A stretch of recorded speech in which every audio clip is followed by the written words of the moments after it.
Right, hello everyone, this is Brett from NEACh, and I'm here again with Magnus. Hey, what's up? I'm Magnus, and we are playing Darksiders again. Last time we were... Where were we, Brett? Well, we were actually chasing the Eye of Sauron around a field, because we had no other better way of spending our time. So, we've now done all the chasing of Sauron around a field, and now we're going to go and upset this giant gatekeeper-y chap with our horn. I think we skipped over the last one, because, you know, it's the same as the others. Yeah, it was pretty much the same as the last three. So let's go! So let's go! Right, things! Blow my horn. Sweet, sweet music. Hey. There we go. Right, so hopefully he's going to open up and let us progress. There we go. See you later, guy! Open up your arms and Ravager. give us a big hug. Oh, sweet. Environmental weapon attacks. So that means I can throw cars and do more damage with cars. You can do that already, right? Well, I could do some damage with cars. Apparently I can do more, which is better. More is better. I'm presuming this door is the way forward. Yeah, that looks good. Yeah. Progression. That's how I enter rooms as well. I just, like... go through doors. Kick doors open like a man. It's a bit of a secret. Not many people realise it. You know, that's what doors are. I suppose it wouldn't be the same if you gently opened them with that giant fist of his. You know, just gently push them to. Just gently push them to. I'm opening the door! I see that bat dude over there. Didn't wake him up. Alright, fair play. Well, let's wake him up. Oh, have you seen the trailer for the new Batman vs Superman? Is this the one where Batman's wearing power armor for some weird reason? Yeah, that's the one. I think I've seen it. Bits of it, at least. Yeah, it was leaked, so... is it Sony who owns it? Or, I don't know. Warner Brothers. I think so. They decided to show their trailer off internationally early because of the leak. Oh, is this what all the kick-up has been the past couple of days, then? Well, the kick-up has been that it's awful. Shit, do it again. Well, I mean... Oh, I think I messed that up. It's very much sort of portraying Batman as the villain, which is fine. Except we know it's Batman. And we know Batman isn't a villain. But it's... People are complaining it's Ben Affleck, and he looks perfectly fine as Batman. In fact, I think he looks more like Batman from the comics than, you know, the Nolan version of Batman. I mean, and from the title, it's obvious that they're going for, like, Justice League. That's what they're building up towards. Yeah, they're leading up to it. And we already knew that was what they were going to do, because... You know, well, obviously Avengers was so successful, DC didn't want to mix out on their big bargain bucket. So. Exactly, yeah. That's what I mean. So, yeah, that's what they're working towards. But... Yeah... It looks perfectly fine. People are complaining a lot about it, but it doesn't look... It looks about as good as Man of Steel was, and it's continuing on from there. So Man of Steel was pretty good. I enjoyed Man of Steel. It wasn't a super amazing story, but it was really cool. What I have to say, one of my favourite things about Man of Steel more than anything is with comic book origin films, and a lot of comic book films are really guilty of this.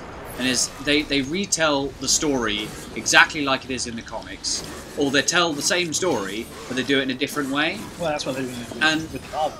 Yeah, and although some of them were executed brilliantly, I have no problem with the first Iron Man movie. Oh my god, the nerdgasm I had constantly. That was an hour and 40-minute nerdgasm. You say that. The year that came out, I took several flights. That was my gap year before university. And I think I flew 6 times on international flights that year, like there and back. And yeah, that movie was on every flight, and it was the only movie worth watching. So I ended up watching Iron Man 6 or 7 times that year before it came out on DVD. And then I watched it on DVD at Christmas time. So that movie's been done to death for me. Like, I can't watch it again. That's a shame, because obviously it's a really good film. It's a good film, and it's better than the other Iron Man movies. Iron Man 2 was still good. Iron Man 2 was still good. I'm not Iron Man 3 was okay. It should have been called Tony Stark, not Iron Man. Yeah, well, I mean, they're not going to change the name. But it was a little bit goofier and a little more... what I'd expect from a comic book movie than what Marvel have been producing. Yeah. I mean, we're going back to the 1980s version of Howard the Duck cheesy. That was a bit too cheesy. Not that far back, but it was a little bit too cheesy for me. And I think the main reason it was cheesy was because of it was just something about the way they introduced the super-powered villain. Like, I really liked the deception of who he was and blah blah blah. Mm-hmm. But then the weird fire powers and stuff, it just didn't make any sense. Yeah, I mean, the weird thing about that is that the whole extremist concept was already an existing thing. There was actually a very short collection of comics called Iron Man Extremists, and it was a really short, really well put together comic, and it really dealt with the idea that the one fault with the Iron Man armor was Tony Stark. He spent so long telling everybody, he is Iron Man. He is Iron Man. And in this comic, Iron Man Extremists, he had to deal with the fact that he was the flaw with Iron Man. So, like in the film, this bloke rocks up and he's got superpowers and he's super fast and he's super strong, and it was another attempt at recreating the Captain America serum, because this seems to be the start of everything in Marvel. It's like, oh, that guy was good, let's copy that. And everybody seems to cock up at copying it, because whatever that guy did he really well. Well, it's the same sort of thing with like X-Men. You've got Wolverine, and then everyone's got like weapon X's. Yeah, everybody's trying to copy Wolverine. Well, he's not the only one that ends up copied, though, is he? Well, this is the thing. The whole Weapon X project was, again, allegedly another attempt at copying Captain America. So it's weird. But, yeah, the whole point of Extremis was that Tony Stark had to deal with the fact that he was the problem with Iron Man. In the first issue of that short series of comics, Iron Man basically gets his butt handed to him in about 4 different ways.